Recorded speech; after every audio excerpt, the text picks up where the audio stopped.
Good morning. Grant, you want to turn up those stage lights for me? I feel like I'm standing in the dark. On the back wall. On the back wall.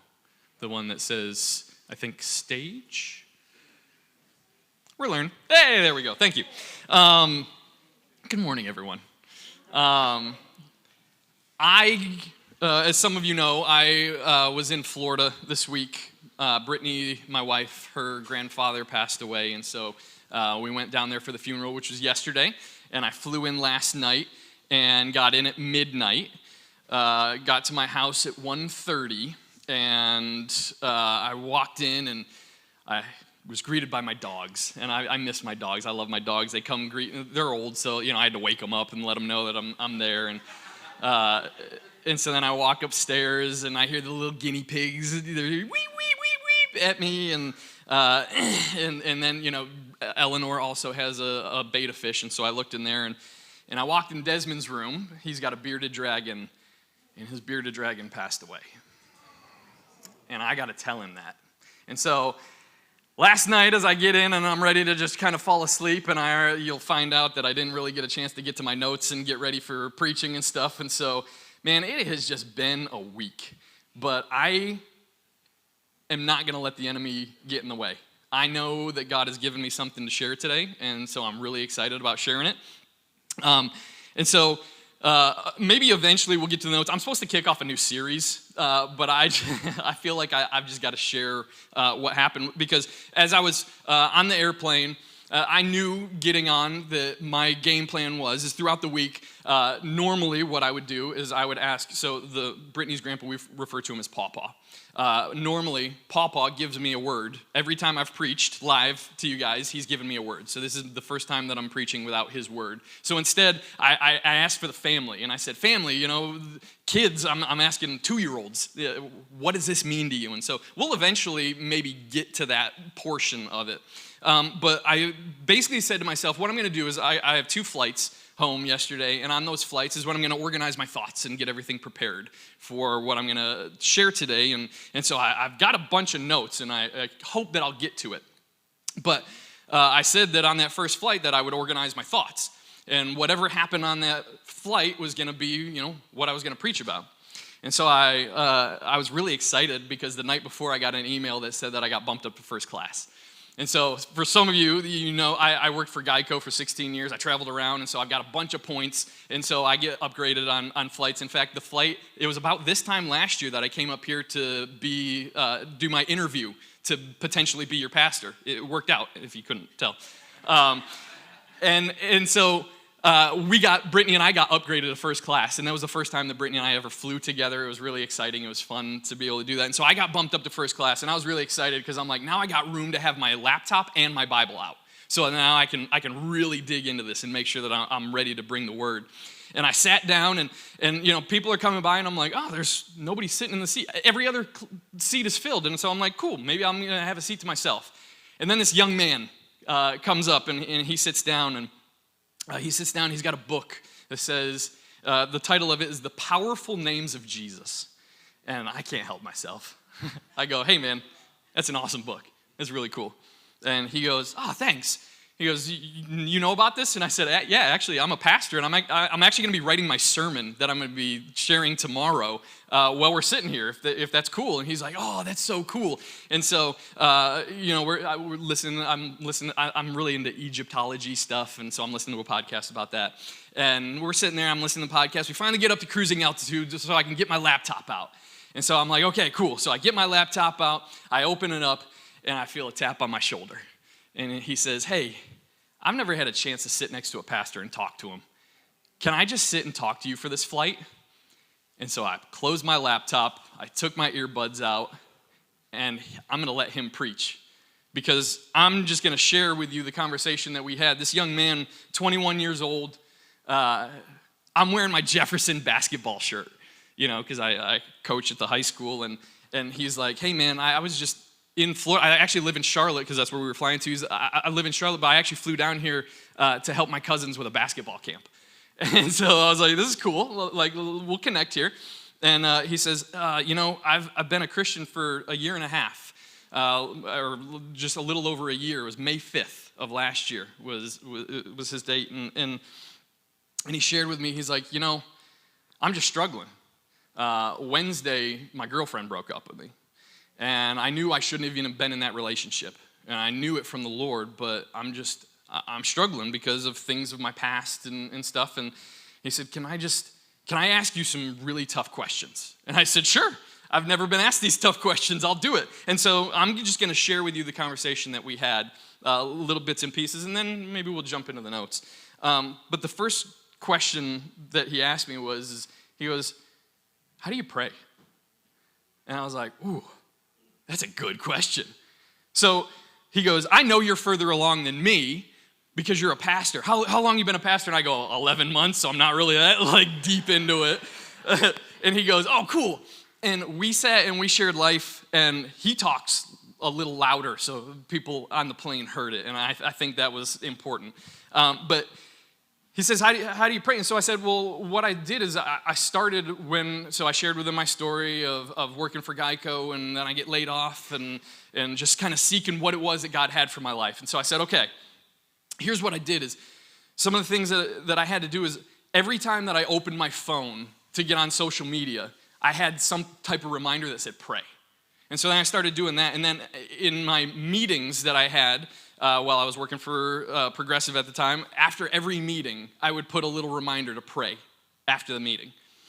And so I actually kind of got upset when I would have back-to-back meetings because then I wasn't getting my chance to pray for the people that God was putting on my heart.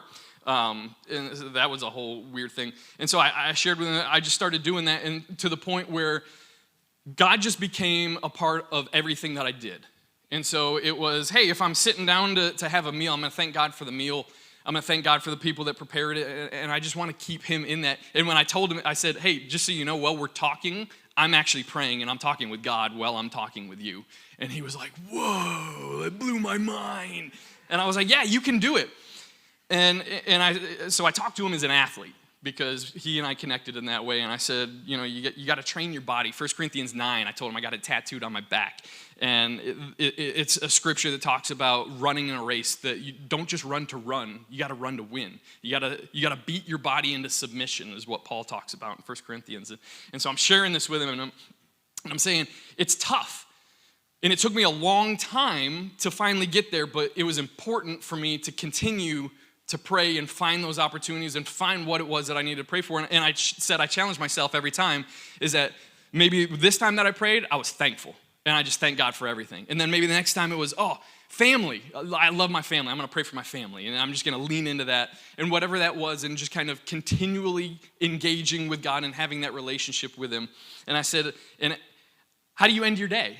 He's like, I pray, I try to read my Bible, I try to do this, and I have conversations with God. And I said, do you find yourself having conversations where you're like, I don't want to bring that up again, because I know I've already asked for forgiveness, but man, it's kind of embarrassing. And I told him, I said, that's what it is. At the end of the day, if you can go back to God and say, okay, God, here's where I failed. And then the next day you come back and you say, God, I failed here again. And God, the next day, I failed here again. I said, where we struggle and where we fall, where me personally, where I struggled and fell, is when I was falling into a sin, is I quit taking it to God because I was embarrassed. And then all of a sudden you start just kind of letting that thing just be a normal thing. I'll allow it because God already knows I'm struggling with it. And so I challenged him and I said, at the end of the day, you got to take it to God, every single thing. And yeah, you're going to be embarrassed, but you know what? He's a God of grace, and he'll forgive you every single time. And he was kind of a little shocked at that conversation, but I told him, it is so important to keep the conversation going. And we'll maybe eventually get to Jacob, and we'll learn about the fact that he had to keep struggling with God, and it's okay. It's okay to keep struggling, but you have to struggle with God. You can't struggle on your own. That's when you fail. And so that was just a fun little conversation about prayer. And then he said, well, how do you hear from God? Man, he's asking the tough questions. And as a new pastor, man, I'm challenged by these questions, but it was good. And so I hope you're giving me grace here because I'm still kind of thinking through this. I'm on 4 hours of sleep and we're just kind of rolling with what happened and I'm trying to recall all these things. But he asked me, he's like, how do you hear from God? And so I referred to the praying. I said, but there's also a point where you have to be quiet and you have to listen. Because a conversation, a relationship, is listening and talking. And sometimes if we're just listening to ourselves, we're not listening to God. And we can go, you know what? I think that this is the good thing. Man, as humans, that's so easy to just be like, this is what I feel like is the right thing. But we actually have something that God gave us that guides us. And so we have a Bible that God can speak to us through that. And so I'm sitting here and I'm hearing this 21-year-old man who we're connecting with a ton of things in a bunch of different ways, and he wants to grow, and I won't share a bunch of the personal things that I talked with him about, but he grew closer to God, and I grew closer to God, and the cool thing is that neither of us were supposed to be in those seats. We both got upgraded. He got upgraded because his dad is in the military. And so he used his dad to be able to get on standby. And so he and I were both supposed to be in that. And I really am regretting that I didn't ask him. He emailed me this morning, so I'm going to ask him what seat he actually was in. Because I was curious if we were actually going to sit next to each other. Like, how ordained was this? But we got to sit next to each other, and we got to share life. And when we got off the plane, he got my bag down for me. And we walked out, and I actually walked him to the exit because he lived in Charlotte. And so I walked him out, and I was like, I just made a friend on an airplane. And it was so cool that we shared God together, and we shared it openly in front of people. And it was just so exciting for me because there's been some big prayers that I've asked for.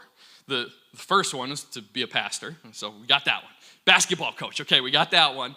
I prayed for our first child that we dedicated, baby Charlie. I know he's not here, but man, I love that little guy. And then meeting the mayor and inviting him to our church, and so I got to do that 2 weeks ago. And then the other thing that I prayed for was I always prayed for being on an airplane and somebody talking to me and asking me about Jesus, because my pastor back home in Florida used to tell us these stories. He's like, man, anytime that I wanted to get something done on an airplane, God had other plans. And so I've been really excited about that and being able to share this with you. And so he did. He emailed me this morning. I'm going to email him back. We're recording this. And so, hey, man, I really appreciate you. And you're a 21-year-old that is doing awesome things in this world. And don't stop continuing to pursue Jesus. And so I was in Florida for a funeral. And it wasn't really a funeral. It was a celebration of life. Pawpaw, Keith Eggert was his name, Brittany's grandpa. He was a pastor for 50 years. And, man, he did some work for God, some incredible stuff. And so we got to share a bunch of stories. And he was kind of the pastor of the family. And now that he has passed on, it's almost kind of the passing of the baton or the torch that I am now kind of the pastor of the family. And so they asked me to be the one that read the scripture, that prayed, and then just shared from my heart. And so one of the cool things about this celebration of life is we're a musical family, and it was important for us to sing a lot. And so we did a lot of singing, but the entire family got up on stage and led the first worship song. There were 42 of us. It was pretty cool. 42 people leading worship, everything from a 1-year-old to a 65-year-old. And we were all leading worship together, and it was cool to think about, because when somebody passes, we don't know what it looks like as they're ushered into heaven. But I got to think that God's got a cool little thing that he does, that he enters people in the way that they would be accepted. Brittany's uncle passed away 7 or 8 years ago. And when he passed away, one of the things, he loved sports. And his last words were, "Oh, the Olympics."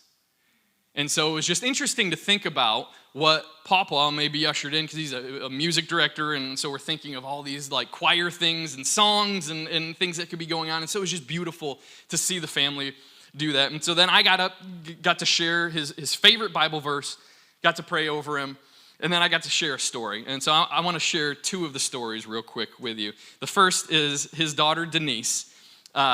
She had never driven anything before in her life, and she got her learner's permit, and he was the one that took her.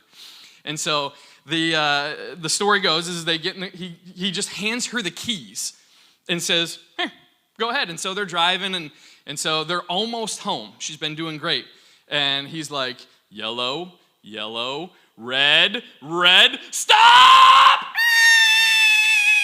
and skids into the middle of the intersection. And he goes, "Whew." And if you knew him, you would know he doesn't have a mean thing to say in his body. And so he just didn't say anything. And they get home, and her mom goes, "Man, I'm glad that you guys are here. Did you hear that awful noise out there? What was that happened?" It was her, so it was funny.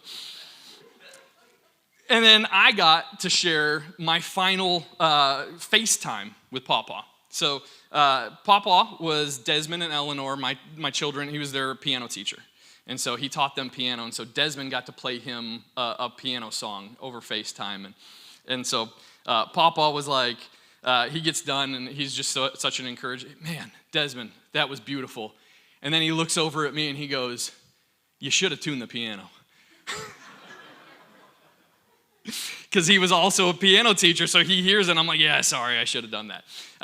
And so then Eleanor got to play her violin for him, and got to see, he trained her in the theory, and so then she learned that and did all that. And then I got to share some of the things that are going on in our church, and got to share Church in the Park of what we're going to be doing, and really excited about that. And then the other announcements are no women's breakfast, we got a bunch of camps, and just look at the stuff out there.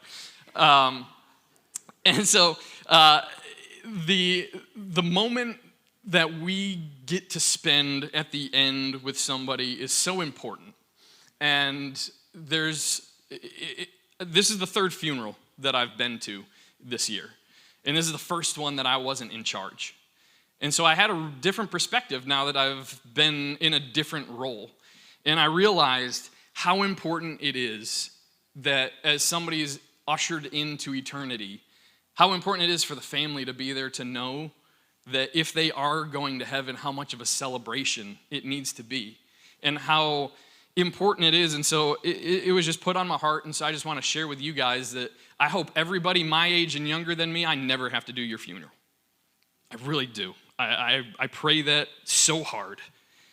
But for everybody that's older than me, I have taken it on as such a joy to help at the end of life. And so I just want you guys to hear from me that I know it's hard. Man, it's been a hard week. But for some reason, God has gifted me in a way that I can help people at the end of life. And so, people were gathered around and they're trying to have fun. One of the things that I did was I cleaned up the tables. I picked up chairs and put things back in order. I tried to let everybody have their moment. And that was interesting and weird. And so I'm still working through all that. And you guys are just kind of processing it with me. But I just want you guys to know that I do take it very seriously, that I want to make sure that as everyone enters, whether it's a health need, whether it's any financial need, whether it's a personal need, that I'm here to pray you through it. And I'm going to do everything I can to love you through it and bring other people in. And it was just so fun and exciting to see it from a different perspective of seeing my family and knowing that there's been a lot of people that have dealt with a lot of hard deaths in our family, and seeing them rejoice and hearing them say, "God is good. Let's praise his name." And I want to make sure that his name is praised, and however anyone's life ends, I'm going to do my very best to make sure that people hear about God and that it's a moment that God's name is praised, and hopefully people will come to know him. Because in 1 Corinthians 9, as I mentioned that I have it tattooed on my back, Paul says that I will go into all the world and I will be all things for all people in the hopes that I win some. And that's my goal, is I just hope to win some. And so I'm going to do my very best to work on that. So there's my my emotional rant of everything that has happened over this last week. And so I think maybe there's teaching. Maybe I've got something else in here. Freddie's going to do much better at this teaching. And so go on YouTube. If you didn't know, our messages are on YouTube. And so if you really want the better version of this, you can see it there. But he's not going to tell you this story.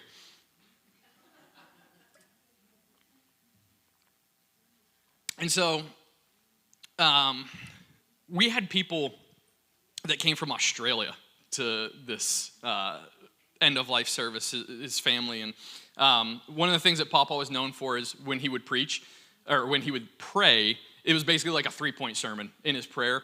And so I thought about doing that when I was praying, but I was like, nah, I won't do that because I think he would rather me kind of personalize it and do it my way. But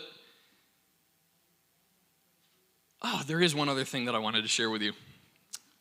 Because I shared that Desmond's pet passed away. It was a year ago today that I put down my pet, my 16-year-old dog that was born the day that I went on a date with Brittany and asked her to be my girlfriend. And Brittany and I liked watching stand-up comedy. And so we were watching a stand-up comedian, and he betrayed us because he stopped doing the ha-ha, and he started talking about how important it is as a man to lead your family. And I was like, oh, okay, you got my attention. And then he talks about the fact that he had to put his dog down. I was like, whoa, hold on. I'm not ready for this. And I started crying like crazy. And I realized that I had been holding on to something and had not allowed myself to process an emotion of the passing. And so it was through a stand-up comedian that it helped Brittany process the passing of her grandpa. And I was able to finally go, okay, it's okay. I can let go of my dog, Hazel. Hazel Louise. Brittany's not here, I can tell you. Hazel Louise. Louise came from my 2nd grade crush. She was my first crush. Her middle name was Louise. And so I named don't tell her that, please. I love that dog. It was a brown 10-pound dachshund. You know, can you see me with a little brown dachshund? You know, they're this high. And she was my little girl. And so we had this weird moment that we cried for like 20 minutes. And we turned on the comedian so we could laugh and fall asleep. And then instead we had to then turn on another show afterwards because we still needed to sleep. But that was just a crazy thing. So now, can I teach for a little bit? Is that okay? That was a long preamble of everything that's been going on. God, thank you. Your will is perfect. And even if we don't understand it sometimes, we still know that you're perfect. And whether it's hard times, whether it's good times, I want your name to be praised. So be with my words today. As unorganized as they are, you can still use them. Pray this in your name. Amen. So, supposed to be kicking off a new series. I have a dream. Nope, not that one. I'm not doing it. I have a dream. It's not that one. It's just dreams. And so what we're going to do is we're going to look over the next 4 weeks, we're going to look at some different dreams that have happened in the Bible. Dreams are a pretty significant thing that happens in the Bible. It's a recurring theme. And so we're going to start with Jacob's ladder. How many people have heard that term, Jacob's ladder? Okay, we're kind of familiar with it. It's wrong. It's a terrible analogy, and we'll get into that. But the stairway to heaven, I joked with Ryan when I knew that they were going to be leading worship when Brittany wasn't going to be here. I said, if you wanted to play Stairway to Heaven, you could. I guess Ryan decided that wasn't going to be the thing. Because this isn't Guitar Center. Did you know Guitar Center doesn't allow you to play that? That's just I'm a guitar player. Whatever, I'm losing the room. So we're kicking off a new series, I Have a Dream. And so this is going to be a time where we look at some of the big dreams that God used to help people in many different circumstances. And so I just need to know my audience here. How many of you have ever had a dream? Oh, cool. Hey, we're all in this together. Let's narrow it down. how about who would say that you've had a weird dream before? Oh, look at that. We're all still in this together. Hey, I think we're all going to be able to learn something. This seems like it's pretty practical. So now I'm going to ask the question, is there anyone who has felt God speak to them through a dream? Beautiful. I love it. Me too. All right, we've got some people. So for those of you that haven't, it's okay. God speaks to us all in different ways. It's pretty cool how some people can hear almost like an audible voice of God. Some people have dreams. Pastor Andy, he gets visions of like he's told me at times like, hey, I see this waterfall, and there's people that they're at the bottom, and all they see is the rippling water and how it's disturbing things, but all you see is the beauty around you, and I don't know what that means, but you needed to hear that, and I go, I know exactly what that means. And it's really cool how God can give things to people, and people can receive them in different ways. And so dreams are one of those things that God can speak to us through. And so as we go through our dream series and learn how God uses dreams, don't feel upset if for some reason it's not something that is something that you have received. But maybe if that is your case, just I'm speaking about some of these things, kind of maybe recognize it in the way that you know God speaks to you. Because if it isn't a dream, there are still things that are relatable. And so as I've learned and kind of studied throughout this week, I think about Putty's message from a few weeks ago that, he's like, how do we get God and science together? And I my goal is to try to do that. And so I actually studied dreams this week. And so I want to share some things about dreams. Did you know that when you dream, there's parts of your brain that actually increase in activity up to 30%. So a lot of us think that when you dream, you go, oh, I'm just going to sleep, my brain's shutting down. That's not the case. Your brain is actually continually moving and doing things, and that is important. It's called REM sleep. Rapid eye movement is what it stands for. And if you, sleeping with dreams, also known as REM, increases your ability to learn a new skill by 20%. And so this is actually where the phrase, hey, how about you sleep on it, comes from. Because if you learn something, so let's say when I was thinking about this, I was thinking about my left-handed layups. When I would do a left-handed layup, I wanted it to look like my right-handed layup because I'm a right-handed player. And so, I could do right-hand. So I wanted to make sure my left hand would look the same. And so I would practice it over and over. I'd set up our video camera, where you put the tape in it. You guys, some of you remember those things? And I'd set that up. And so I'd look at it and watch, how I was doing my layup and make sure that it looked the same both ways. And I found, I'm getting frustrated. It doesn't look the same. It's not working. It's not doing what it's supposed to. And then I go to sleep and I get a good night of sleep. And the next day, I'd be like, this feels easier. That's actually your brain helping you process those things. And it's the REM sleep that helps that. And when you don't get that, you're not going to be as skilled at those things. I got to tell you a funny story. We've heard that term, how many have heard the term scot-free? Scot-free? All right. How many of you know where that phrase comes from? All right, I'm going to learn you up. It comes from my family. So if you go back to the 1600s, there is a man named Daniel McNaughton. You might find him in some history books. He's not a proud member of the family. Daniel McNaughton was attempting to kill the prime minister, and in doing so, messed up and killed the secretary. He went to trial, and he was the first person to get off on the plea of insanity. He got off scot-free because he was a Scottish man, and that's where the phrase comes from, is he got off scot-free because he was the first person deemed legally insane. That's my family. Not a proud moment. What's funny is we actually have a book that has our heritage stuff in it, like our genealogy, and in it, right after it says all that, and it says, and no McNett has been deemed insane since.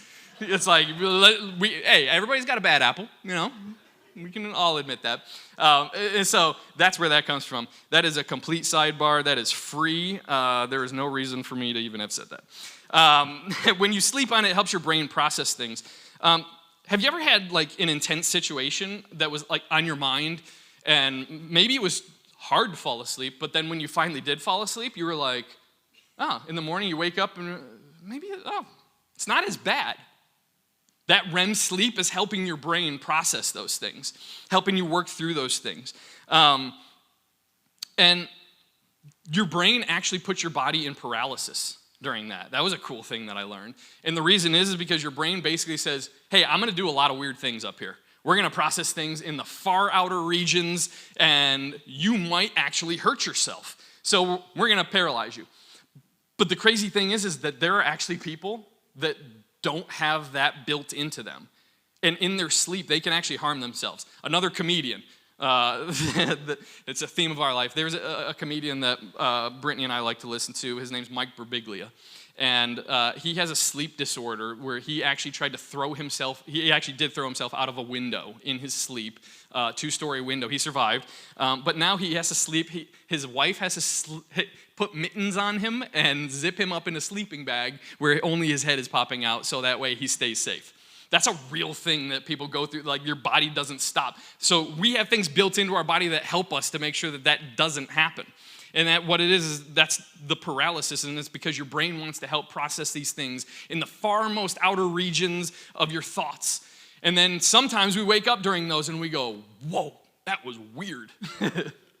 And I've had a ton of weird dreams, and it's okay because some of these weird dreams might potentially mean something. They're helping our bodies process things. And the last thing is this.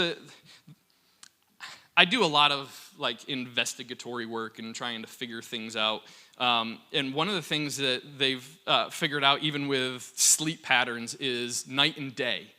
And so I know that seems pretty basic, but it wasn't but about 20 years ago that our NICU units realized, if you turn the lights on during the day and then turn them off at night, it actually helps the children, their cycles, their sleep cycles, and helps them heal. And then they saw better results of their children healing in the NICU units.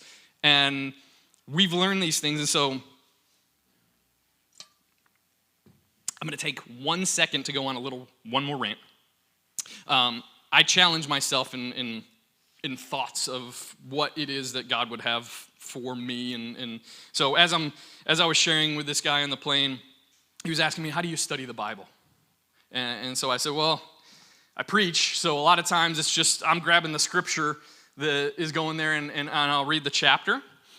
And then I'll read the chapter before and then the chapter after, and then I'll read like 3 chapters before and all the way through, and then I'll go back to just the chapter, and then I'll read that chapter again, and I kind of really dig in and go over things, and I know that that's not necessarily the normal way that people would study the Bible, but that's the way I do it. And one of the things that when I'm not studying to teach, I challenge myself to think of what is it that maybe other people aren't thinking about that God needs us to think about. And so this is where I've been, and you guys can be like, okay, our pastor is losing it. But the challenge that I've put to myself is electricity and light something that's pulling us away from God? I know you're like, yeah, that's weird. But I think about our ancestors, and I think about the people in the Bible. And when they would sit down to pray, they would have a sleep cycle that was more in line with night and day, because that was just a normal thing. People will tell you, hunters that go out, all of a sudden you're going to bed earlier because you're following the sleep cycle of what the earth is going through. And so I said to myself, well, when they were sleeping, what were they looking at? They were looking up at the stars. And man, the heavenly hosts is what the Bible refers to. They're looking up at stars, tons, thousands of stars. We look up and we're like, oh, I think that's the Big Dipper. There's some clouds. But we don't see the glory of God. We don't see it in the way that the Magi did when they were like, we got to go see Jesus. And that star is pointing us in the right direction. And so I actually am wondering, and I don't have an answer yet, but I'm wondering, is light pollution something that is preventing us from seeing the glory of God? And what is that doing to our spiritual lives? How is that holding us back? So that's the weird challenge that I have of myself. That's what I do for fun. I'm a guy who used to read contracts and reads the terms and agreements to make sure that I could negotiate things. I know I'm a weird person, and I love that you guys show me grace because I see all the faces out here. You're like, man, you're a weird one, Jeff, but we kind of like you. So if we can actually jump into Scripture now, the dream that we're going to look at is Jacob's ladder. And so if you have your Bibles, it's going to be in Genesis 28. And in Genesis 28, we're going to start in verse 10. And we're going to try to unpack this. And I will tell you, there are things that are in my notes that I wrote at 11 o'clock last night that I'm going to read them and go, oh, that was a good thought. Or I'm going to go, ooh. So just bear with me as we go through this. But let's jump into the Scripture. Genesis 28, starting in verse 10. Meanwhile, Jacob left Beersheba and traveled toward Haran. At sundown, he arrived at a good place to set up camp and stop there for the night. Jacob found a stone to rest his head against and lay down to sleep. As he slept, he dreamed of a stairway that reached from the earth to heaven. And he saw the angels of God going up and down the stairway. At the top of the stairway stood the Lord. And he said, I am the Lord, the God of your grandfather Abraham, and the God of your father Isaac. The ground you are lying on belongs to you. I am giving it to you and your descendants. Your descendants will be as numerous as the dust of the earth. They will spread out in all directions, to the west, to the east, to the north, and the south. And all the families of the earth will be blessed through you and your descendants. What's more, I am with you, and I will protect you wherever you go. One day I will bring you back to this land. I will not leave you until I have finished giving you everything I have promised you. Then Jacob awoke from his sleep, and he said, surely the Lord is in this place, and I wasn't even aware of it. But he was also afraid, and he said, what an awesome place this is. It is none other than the house of God, the very gateway to heaven. The next morning, Jacob got up very early. He took the stone he had rested his head against, and he set it upright as a memorial pillar. Then he poured olive oil over it. He named that place Bethel, which means house of God, although it was previously called Luz. When Jacob made this vow, if God will indeed be with me and protect me on this journey, and if he will provide me with food and clothing, and if I return safely to my father's home, then the Lord will certainly be my God. And this memorial pillar I have set up will become a place for worshiping God. And I will present to God a tenth of everything he gives me. One of my favorite parts of this passage of scriptures is verse 13. Because in verse 13, God references that, or the Lord references that he's the God of Abraham, he's the God of Isaac, and that's where it ends. But we know the story later is he's the God of Isaac, or Abraham, Isaac, and Jacob. So this is like season 2 of a series, and we haven't gotten all the characters yet. You know, there's going to be some character development. Even Jacob doesn't even know. This is his first moment where he's finding out that he's going to be made a great nation.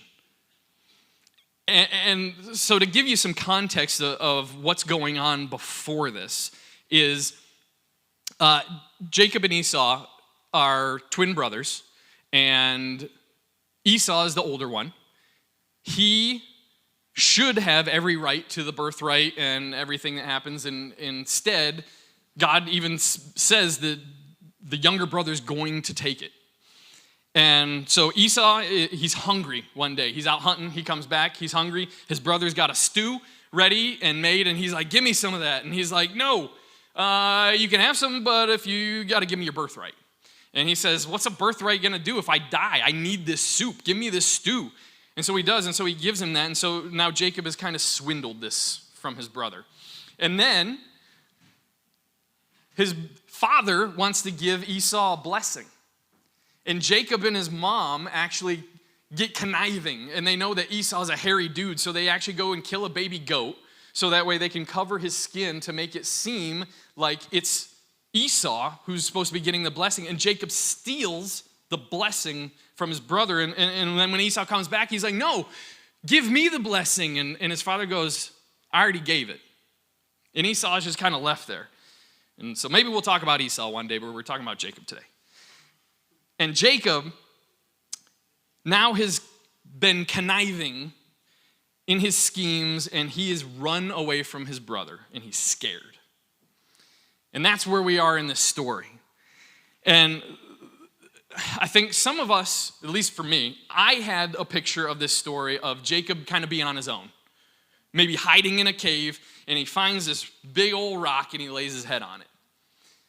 The thing is that Jacob was one of the richest men in the entire world at the time. He's traveling with a bunch of people. He may have been traveling with somebody who carries blankets that could lay them down on the stone. These are also people who, after you have a dream, it's hard to remember dreams sometimes when you wake up. So you know what? He had all these people around. If I woke up from a dream like that, everybody, I'm waking you up. Come on, you got to hear this dream. And so that's how we know what happened in the dream, because he's sharing it with people. And I don't think that we sometimes grasp that part of the story. But what God does is he takes this person, Jacob, who is this flawed person who's struggling with him, and even after all this is going to continue to fight with God. A couple chapters later, Jacob physically wrestles with God. That's who God chose to make a great nation. And that is just so cool that God can use flawed people, because I'm a flawed person. And I'm going to take a guess that you guys are too. And God can use us in any circumstance. In fact, I'm jumping ahead, but the if statements at the end. If you do this, God, if you do this, if you do this. He literally just got blessed and said you were going to be a nation. Your name is going to be among all nations. And he's like, well, God, if you're going to do this. Man, what a great God of grace. I know that I've made mistakes in my life. I know that I've done stuff that I'm like, man, I really regret that. But yet God can still use me. And God can still use you. And so I want that to be something that is heard. And it's okay if you're weak. I shared at Milton's Bed and Breakfast that I felt like some of the things that I did in the business world were immoral, and I got my way up to the top because I knew what boss wanted. And I regret some of those things, and it's one of the reasons why I'm so passionate about just caring for people and making sure people are individuals. But I came across this verse when I was awakened by a dream from God, and so I wanted to share this with you, that this was something that I've been praying over for a couple months now. And it is in 2 Corinthians 12, starting in verse 8. It says, 3 different times I begged the Lord to take it away, and this is the thorn in Paul's flesh that he's asking God to take away. And he says, each time he said, my grace is all you need.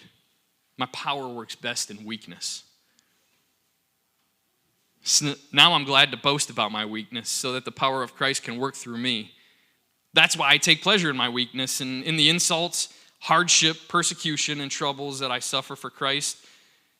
For when I am weak, then I am strong. And that's hard, just to be weak and let God do his work. You know, Jacob's running from God, and God's still looking at him. He goes, I can work with that. In fact, I can make a great nation out of that. And so I have to think, at least in my head, knowing that Jacob's this wealthy guy, he's running away. He just did some conniving things. He just did some bad stuff to his brother. If the Bible said, and then Jacob went to steal the blessing from his brother, and God struck him dead, I'd have been, yep, that lines up. I'm good with that. But it didn't. God says, I can use that. Because the circumstances that we go through are so important to what makes us who we are. And God puts us in these circumstances that if we allow ourselves to be open to him, that he can use whatever it is. It doesn't matter what the circumstance is. It's always fun when the circumstance is getting bumped up to first class. I'll give you that. But it doesn't have to just be the good circumstances. It can be the tough ones too. Now I want to take a look at the dream. So I want you to remember, this is a dream.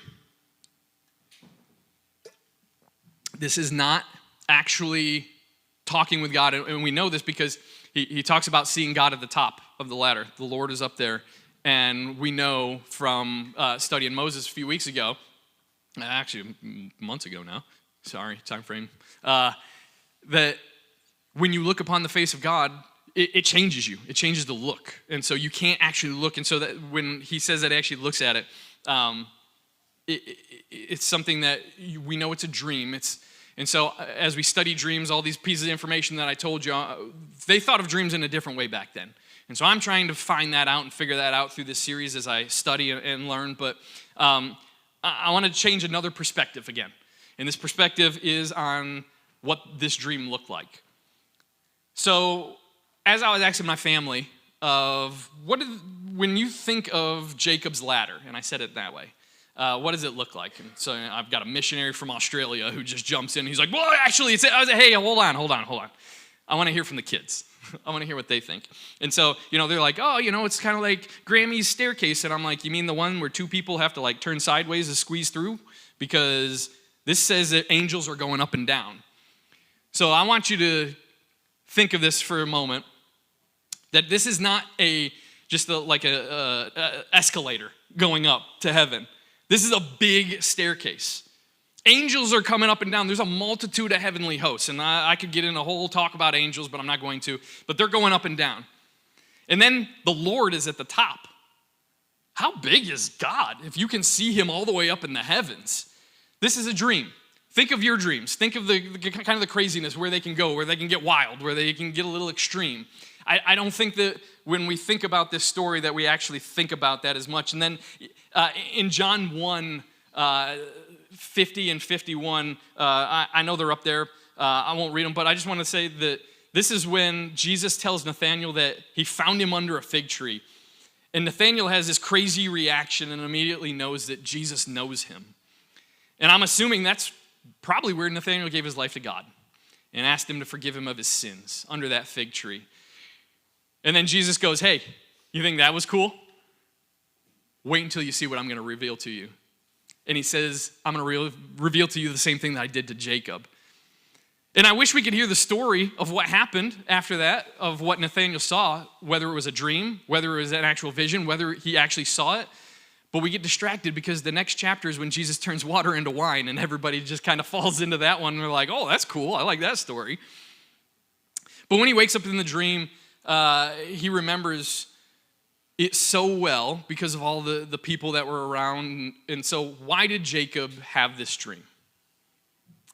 He was at a low point, and he needed to remember that God was closer to him than he thought. And sometimes we get in those low points and we need a little bit of a reminder. He needed to know how awesome God was. He wakes up, he goes, I can't believe how awesome God is. This is a place. He needed that big moment. He needed to receive from God. And God met him just in the right spot where he knew he would receive it. I've had moments where God has shown up, and man, there's so many stories that I could share about that. But God has a plan for all of us.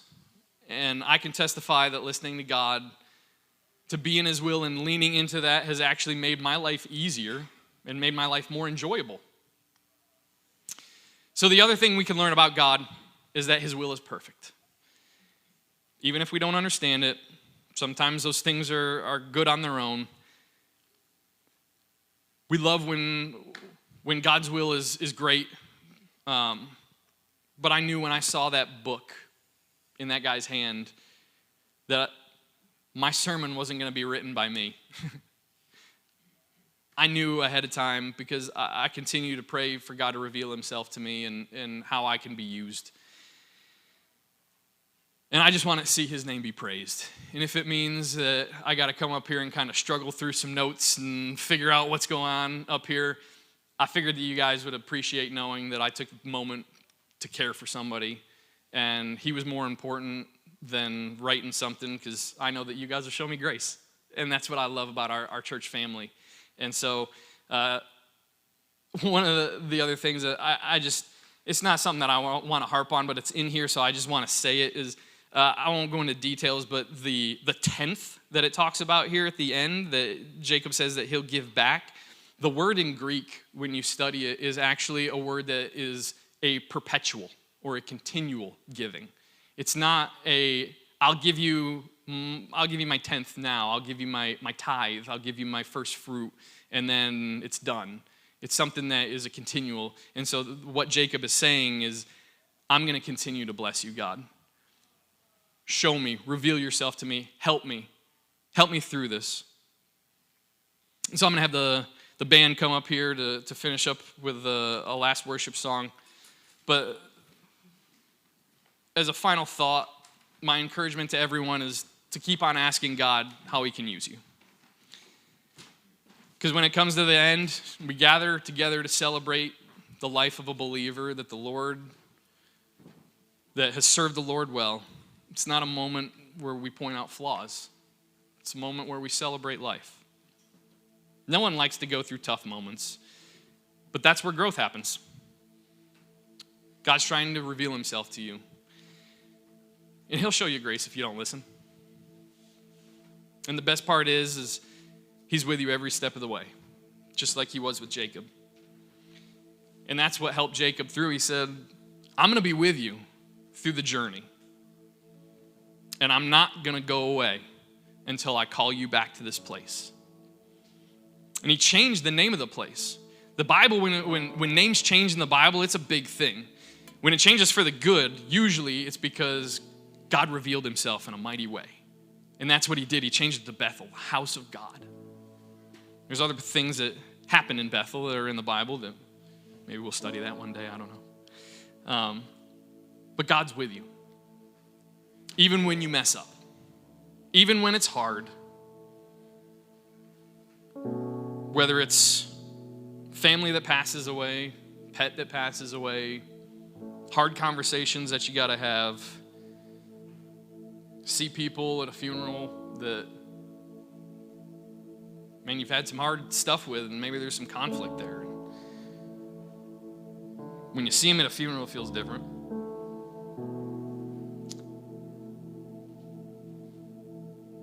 But it doesn't matter what the situation is. God is with us in every moment. And I wish there was a way that when you get in those hard moments, that I could be there to be like, it's okay, God's there. I would love to do that, but I can't be there for everybody. So I'm just here trying to make sure that we're preparing ourselves. We're preparing our hearts. We're preparing our minds. So that when we do come into a tough situation, whether it's tough because, man, there's a lot of work that I got to do to get there, but it's going to be good in the end, that's okay. God's going to be with you through that. Or it's a hard situation. Man, I got this family member that I'm dealing with. It's a tough situation, and I don't know the words to say. You can just ask God, give me the words. And so as I shared with this young man on the flight, I said some of the best prayers that I've ever heard are when people are showing their passion to God. And a lot of those times, there's vulgarity involved. And those are my favorite prayers, because that's just somebody crying out to God. And I said, the thing is that there's no right or wrong way to talk to God. There's no right or wrong way to call out to him. The thing is he just wants you to keep doing it. It doesn't matter if the conversation is tough. Sometimes we got to have tough conversations.